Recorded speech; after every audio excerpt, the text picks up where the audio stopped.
guys, welcome to my YouTube channel. आज चाहिँ म न्युट्रेला बदामको अचार कसरी बनाउने भन्ने विषयमा लिएर आएको छु। आउनुहोस् हेर्नुहोस् र म आज स्टार्टिङ गरिरहेछु।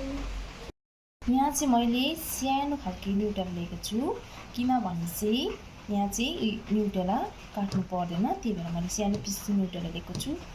अनि यहाँ चाहिँ मैले 1 पावा जति बदाम लिएको छु र यहाँ कलर पाउडर छ, यहाँ चाहिँ ढुट्टो खोर्सानी छ, यहाँ हुचिङ छ। अनि यहाँ चाहिँ मैले 7 वटा सुकेको खोर्सानी मसिनो पिस गरेर काटेर रेडी गरेको छु। अनि यहाँ चाहिँ मैले लसुन 7 वटा काटेर रेडी गरेको छु। किन लसुन दियो भन्दा चाहिँ मेरोमा करी पत्ता छैन, त्यही भएर मैले लसुनको इस्तेमाल गर्दैछु। र मैले यहाँ आधा कप जति तेल लिएर आएको छु। मेरो तेल गरम भइसकेको छ। यसको बादमा म बदाम दिँदैछु।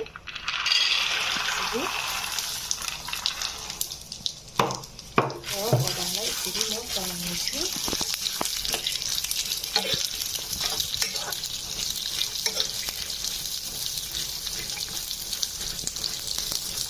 अब यहाँ बदाम फ्राई भइसकेको छ, हेर्नुहोस् यतिको फ्राई भइसकेको छ। बेसी फ्राई पनि नगर्नुहोस्, डढ्ने चान्स हुन्छ। त्यही भएर चाहिँ मैले हल्का हल्का फ्राई गर्नुहोस् हजुरले पनि। र यो फ्राई भइसकेपछि यसलाई म निकाल्दैछु एउटा बोलमा।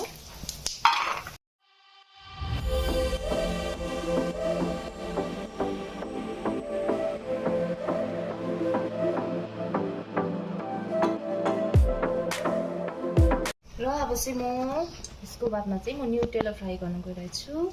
यहाँ मैले यति तेल लिएको छु न्युट्रेला फ्राई गर्नु लागि, र म यहाँ न्युट्रेला लगाइदिँदैछु यसरी। र यसलाई त्यसपछि न्युट्रेलालाई चलाइदिनुहोस्।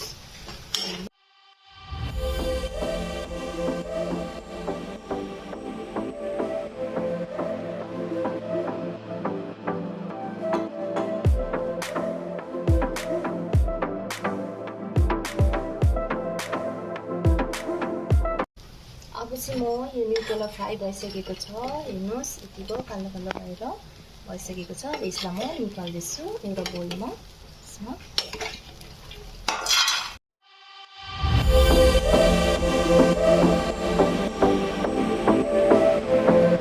यसमा तिल दिन गइरहेको छु। तिलमा चाहिँ तेल नलाउनुहोस्, तेल लगायो भने तपाईँको तिल डढ्ने चान्स हुन्छ। त्यही भएर चाहिँ यसमा चाहिँ सुक्खामै उयो गर्नुहोस्, फ्राई गर्नुहोस्। हेर्नुहोस् अब म तिल दिँदैछु।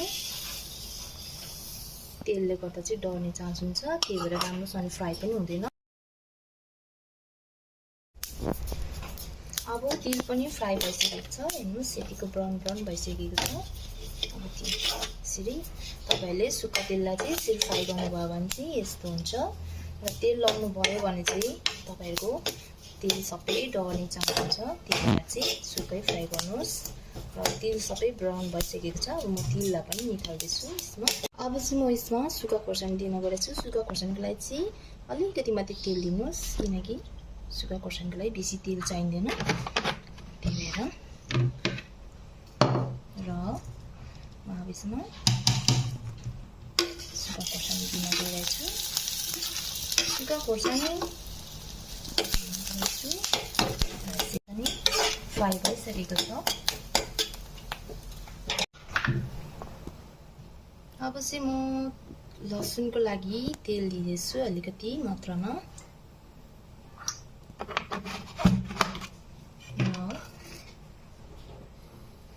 लसुन लगाउनु त्यसमा तेलमा।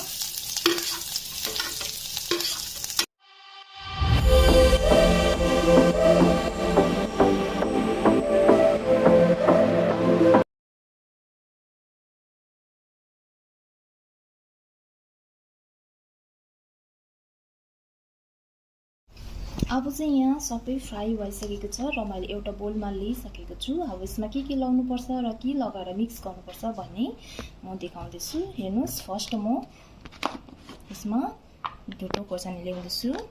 यसमा 2 चम्मच जति ढुट्टो खोर्सानी ल्याउँदैछु, किनकि बेसी लगायो भने पिरो हुने चान्स हुन्छ। त्यही भएर मैले 2 चम्मच ल्याउँदैछु। र यसमा मैले कलर पाउडर लिँदैछु। यो चाहिँ कलर पाउडर हो, यसले चाहिँ कलर दिन्छ। यसमा म कलर पाउडर दिन्छु 1 चम्मच आदि कलर पाउडर दिइसकेको छु। र यसको बादमा मैले हुचिङ हुचिङिदिँदैछु। यसको 1 बिच्चो जति हुचिङिदिँदैछु। हुचिङले टेस्ट बढाउँछ, त्यही भएर म हुचिङिदिँदैछु। यति जति हुचिङ भइसकेको छ। यसको बादमा म नुन लगाउँदैछु। नुन मैले यसमा 2 चम्मच आधी जस्तै दिइरहेको छु। यसरी 2 चम्मच आधी दिइरहेको छु। यसमा चर्को सक्छ। र यसको बादमा मैले तेल दिँदैछु थोरै चाहिँ।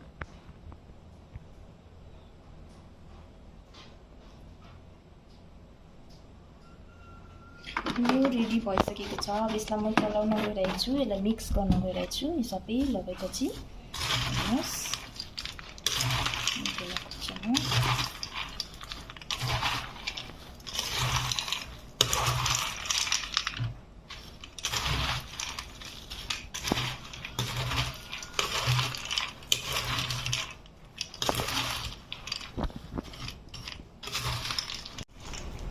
अब चाहिँ यहाँ अचार रेडी भइसकेको छ। यसरी नै मिक्स गरेर हेर्नुहोस् अचार रेडी भइसकेको छ। अब चाहिँ न्युट्रेला बदामको र हजुरले पनि घरमा यसरी नै मिठो अचार घरमा बसेर बनाउन सक्नुहुन्छ।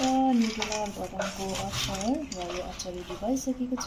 हेर्नुहोस् हजुरलाई कस्तो लाग्छ? यो भिडियो मन परे हजुरहरूले लाइक, कमेन्ट, सेयर गरिदिनुहोस्। सब्सक्राइब पनि नबिर्सी गरिदिनुहोस्।